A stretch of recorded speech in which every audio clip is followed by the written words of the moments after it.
The words hung in the air like a guillotine blade waiting to drop. I need space, Daniel. I think we should separate for a while. Daniel looked up from his laptop, his coffee growing cold in the mud beside him. His wife, Rebecca, stood in the doorway of their home office, her arms crossed defensively, her eyes unable to meet his.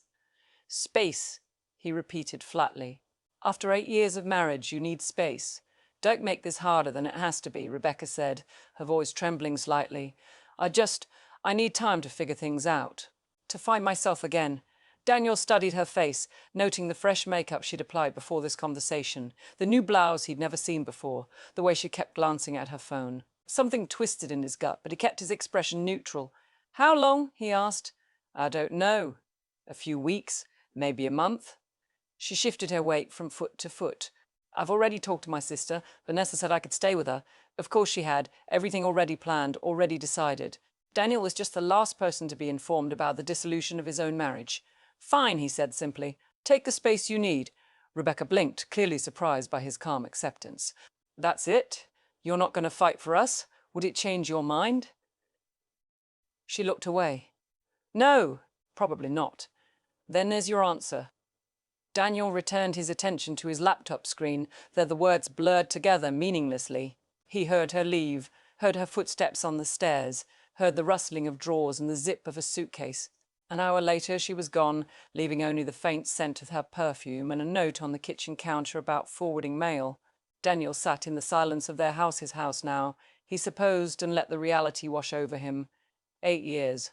8 years of building a life together, of compromise and shared dreams and inside jokes. Gone, just like that. His phone buzzed. Vanessa, Rebecca's younger sister. I just heard. I'm so sorry, Daniel.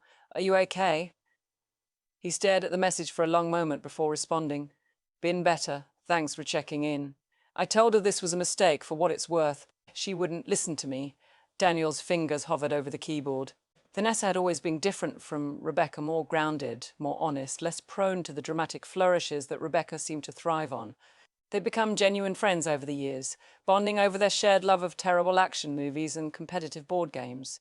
Appreciate that. But she's your sister. Don't get in the middle of this.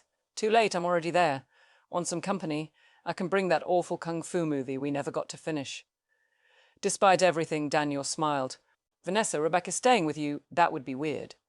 Actually, she's not. She called me an hour ago saying she found other arrangements. I have no idea where she's staying. The twist in Daniel's gut tightened. Other arrangements. After specifically telling him she'd be staying with Vanessa.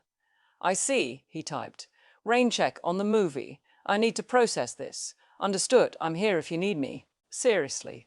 Daniel set down his phone and walked to the window, watching the sunset paint the sky in shades of orange and red. Somewhere out there, Rebecca was settling into her other arrangements, probably congratulating herself on her smooth exit strategy. He thought about calling her, confronting her about the lie. What would be the point? She wanted space. She wanted out. Whether she was staying with Vanessa or with someone else, the end result was the same. Or was it? The investigator part of his brain, the part that had made him successful in his cybersecurity career, began clicking through the details, the new clothes, the secretive phone behavior, the lie about staying with Vanessa, the suspiciously sudden need for space to find herself. Daniel pulled out his phone again and scrolled to Vanessa's number. His finger hovered over the call button. Tomorrow, he decided. Tomorrow, he'd start looking for answers. Tonight, he'd let himself grieve the marriage he thought he had. But as he sat in the growing darkness, one question kept circling through his mind. If Rebecca needed space to find herself, why did she feel the need to lie about where she'd be looking? 3 weeks passed in a blur of empty dinners and 2 quiet evenings. Daniel threw himself into work, accepting extra projects, staying late at the office. Anything to avoid coming home to the hollow echo of a house that once held laughter. Rebecca had texted twice. Brief. Impersonal messages, checking on loose ends, the electric bill, the car insurance, whether he'd remembered to water her orchids. He'd responded with equal brevity. The orchids died on day 4. He was reviewing security protocols for a client when his phone rang. Vanessa? Hey, she said, her voice tight with something he couldn't identify. Can we talk in person? Now? If possible. I'm actually outside your office building. 20 minutes later, they sat in a corner booth at the coffee shop across the street. Vanessa looked terrible dark circles under her eyes, hair pulled back in a messy ponytail, her usual spark dimmed. I didn't want to tell you this over the phone, she began, stirring her latte without drinking it. I've been struggling with whether to tell you at all. Daniel felt his chest constrict. Just say it, Vanessa. I saw her. Rebecca, she's been. Vanessa paused, took a breath. She's been staying with someone. A man. His name is Trevor. He works at her gym. The words should have hurt more than they did. Instead, Daniel felt a strange sense of vindication. His instincts hadn't been wrong. How long have you known? I found out last week. I followed her. Vanessa looked ashamed. I know that sounds crazy, but something felt off. She kept making excuses for why we couldn't meet up, and she's my sister. We usually talk every day. Did you confront her? I tried. She denied everything at first, then admitted they were just friends, then finally told me to mind my own business. Vanessa's eyes filled with tears. I'm so angry at her, Daniel. What she's doing to you is cruel. Daniel reached across the table and squeezed her hand. Hey, this isn't your fault. You're not responsible for your sister's choices. I feel like I should have seen it coming, should have warned you. How? You can't predict when someone's going to blow up their life. Daniel sat back, processing. Do you have any proof? Photos, addresses, anything concrete? Vanessa pulled out her phone and slid it across the table. The screen showed Rebecca and a tall, muscular man with perfectly styled hair entering an apartment building. The timestamp was from 3 days ago. That's his place. Downtown, near the waterfront. Apartment 842. Vanessa's voice cracked. I'm so sorry. Daniel studied the photo, memorizing every detail. Rebecca was smiling in a way she hadn't smiled at him in months, her hand resting comfortably in Trevor's as they walked. Don't apologize, he said quietly. You did the right thing telling me. What are you going to do? Good question. The smart move would be to call a lawyer, start documenting everything, protect his assets. But something about the whole situation felt unfinished, like a story missing its final chapters. I'm going to wait, Daniel said finally. She asked for space, and technically, she's got it. Let's see what happens when she realizes the grass isn't actually greener. Vanessa looked skeptical. You think she'll come back? I think Trevor at the gym is a fantasy, a midlife crisis in human form. And I think when reality sets in, when the excitement wears off, and she's left with just him and the consequences of her choices. Daniel shrugged. Yeah, I think she'll come back. And if she does? Daniel met Vanessa's eyes. I honestly don't know. They talked for another hour, carefully avoiding the topic of Rebecca, instead falling into their familiar rhythm of conversation. Vanessa told him about the marketing campaign she was developing. Daniel shared a story about a security breach he prevented. For a little while, things felt almost normal. As they left the coffee shop, Vanessa turned to him. I'm still here, you know, as your friend.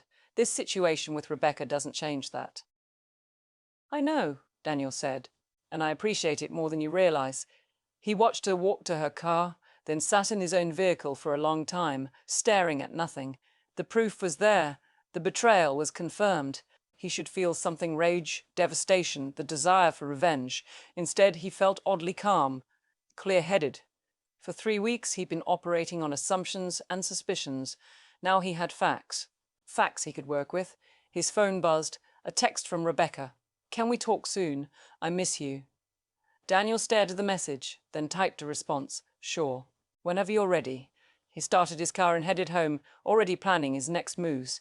Rebecca thought she was in control of this narrative, pulling the strings while he dangled in uncertainty. She had no idea that the story had just taken a turn she hadn't anticipated. And Daniel intended to keep it that way.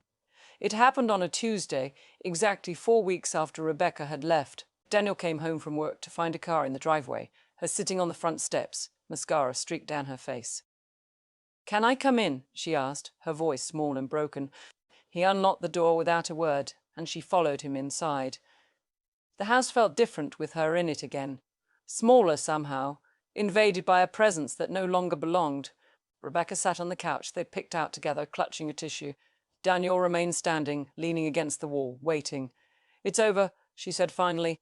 The whole thing, it was a mistake. The biggest mistake of my life. What was? She looked up at him, confusion flickering across her face. What do you mean? I mean, be specific. What was a mistake? Asking for space? Leaving? Or something else entirely? Her eyes widened slightly, and he knew she understood that he knew. "All of it," she whispered. "I met someone at the gym. Trevor. I thought I had feelings for him. I thought maybe I'd married too young, settled too quickly, missed out on something." She laughed bitterly. God, I was so stupid. Daniel said nothing, just watched her unravel.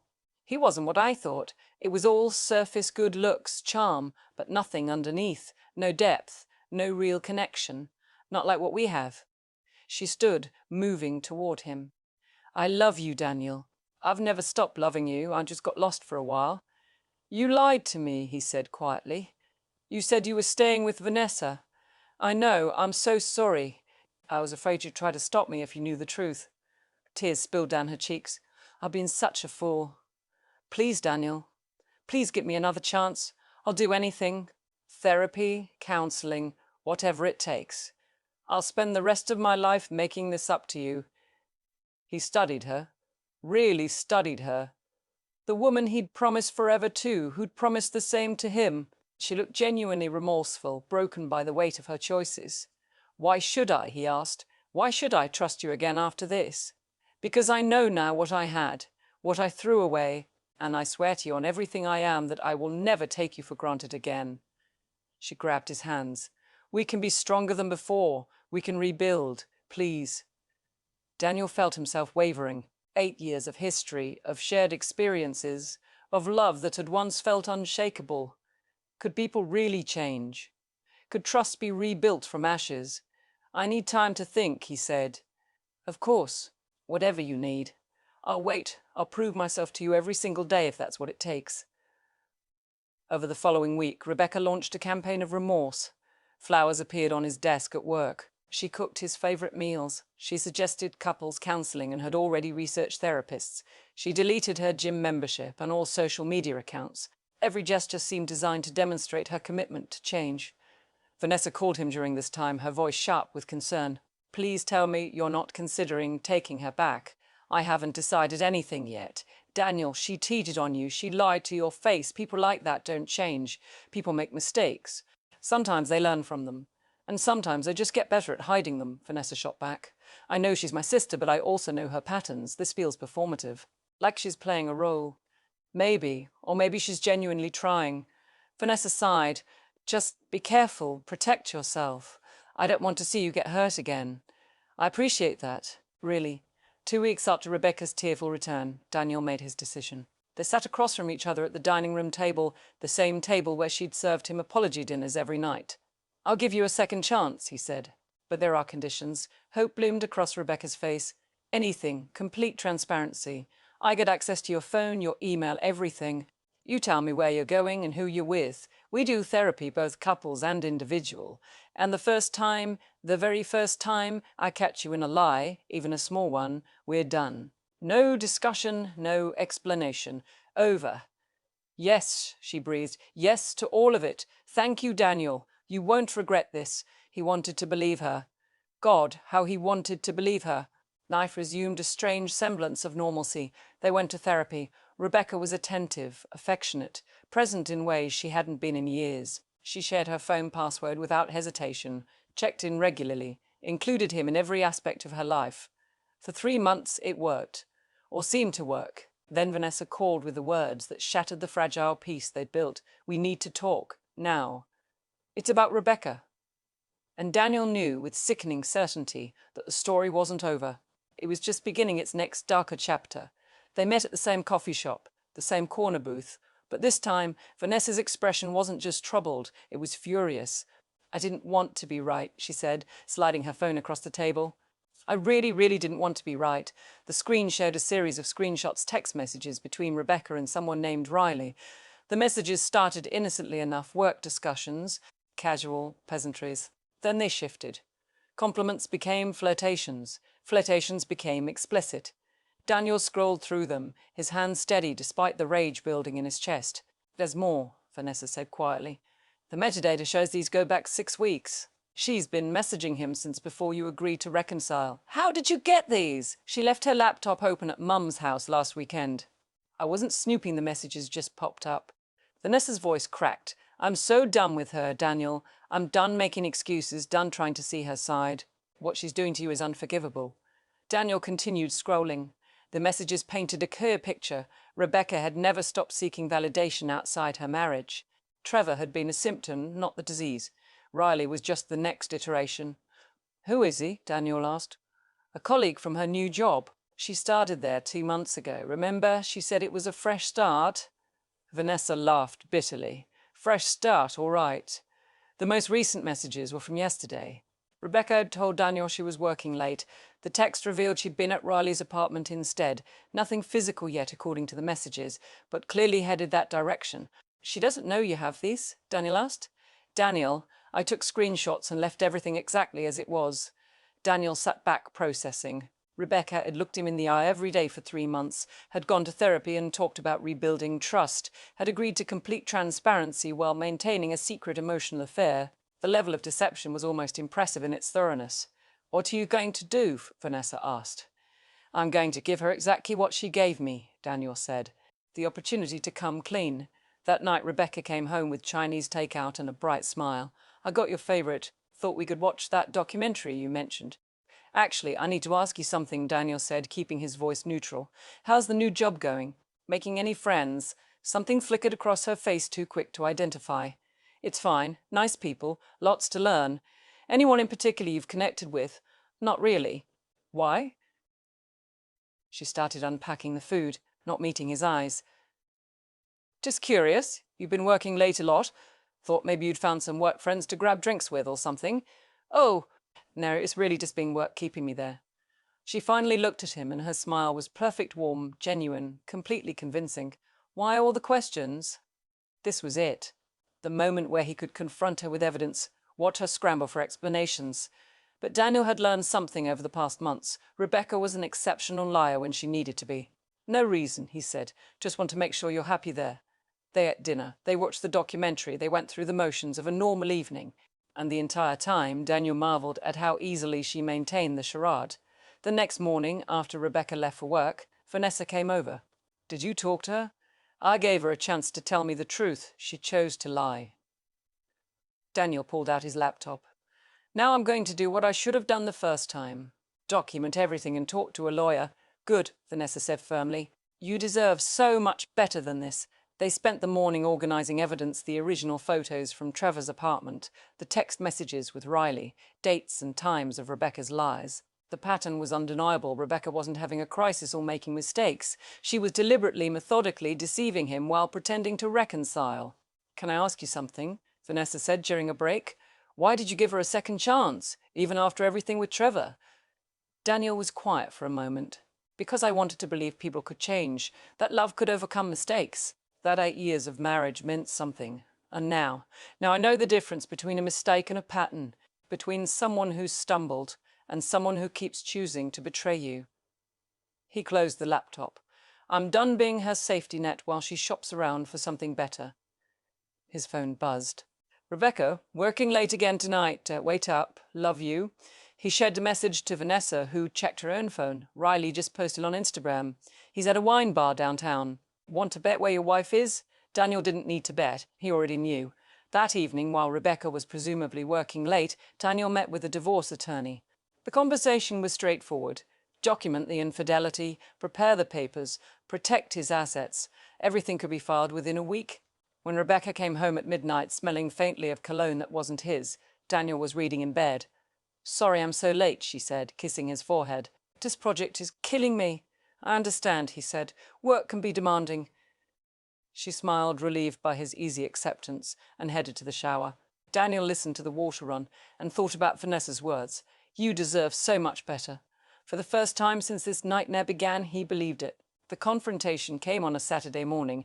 Rebecca was making coffee, humming to herself, completely unaware that everything was about to crumble. "We need to talk," Daniel said. She turned, and something in his tone must have warned her. Her smile faltered. "Okay, what's wrong?" "Riley seems nice." The color drained from her face. "Daniel, I don't." He held up his hand. "I'm not interested in excuses or explanations or whatever story you prepared. I know about the messages. I know about the late nights. I know everything." Rebecca sank into a chair, her coffee forgotten. "It's not what you think."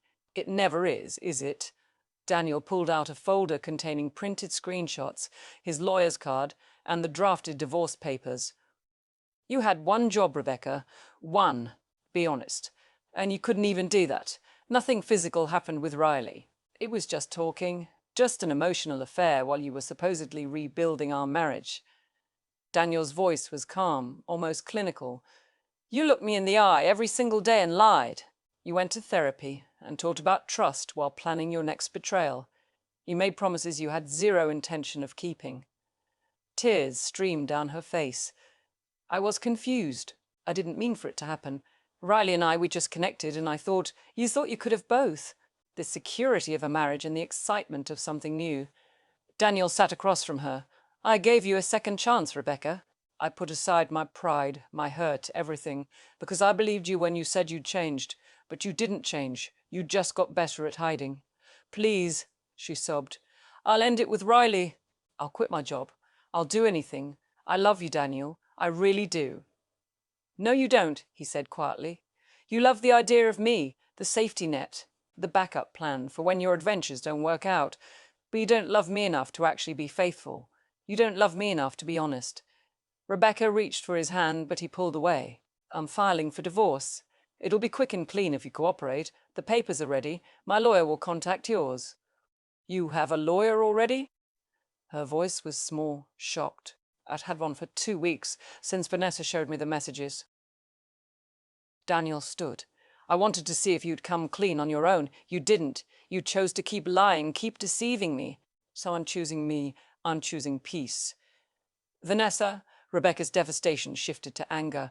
My own sister is spying on me. Your own sister is trying to protect someone you keep hurting. Don't blame her for your mistakes. Rebecca stood, desperation replacing anger. What about therapy? What about working through this? You promised. I'd promised to try if you were honest. You weren't. Daniel picked up his keys. I'm staying at a hotel tonight. I'd appreciate it if you could be moved out by the time I return tomorrow evening. Take whatever you want. I just want this over. Daniel, please. Goodbye, Rebecca. He walked out, her sobs following him to the door. He didn't look back. Vanessa was waiting at the hotel, having checked him in remotely. She pulled him into a hug as soon as she saw him. I'm proud of you, she said. I know that wasn't easy. It was easier than I expected, Daniel admitted. Once I accepted that the Rebecca I married was gone, or maybe never existed the way I thought it, became simple. Stay in denial and pain or leave and heal. They ordered room service and talked late into the night. Vanessa shared her own guilt about her sister's actions, her struggle between family loyalty and friendship. You're not responsible for who she became, Daniel told her. And you're a better sister to her than she deserves, honestly. You tried to help her see what she was throwing away. Fat lot of good it did. It did me good, knowing someone had my back through this. Daniel squeezed her hand. Thank you, Vanessa, for everything. The divorce proceedings moved quickly. Rebecca contested nothing, perhaps recognizing she had no moral ground to stand on. 3 months later, it was finalized. Daniel sold the house Too Many Memories, Too Many Ghosts, and bought a downtown condo with floor-to-ceiling windows overlooking the city. He threw himself into work, got back into running, reconnected with friends he'd neglected during his marriage. Vanessa became a regular presence in his life, their friendship deepening now that Rebecca's shadow no longer complicated it. They watched terrible movies, competed ruthlessly at board games, and built something genuine in the wreckage Rebecca had left behind. 6 months post-divorce, Daniel was having dinner with Vanessa when she asked, Do you ever regret giving her that second chance? Daniel considered it. No, because now I know for certain. If I'd walked away after Trevor, I might have always wondered if we could have made it work.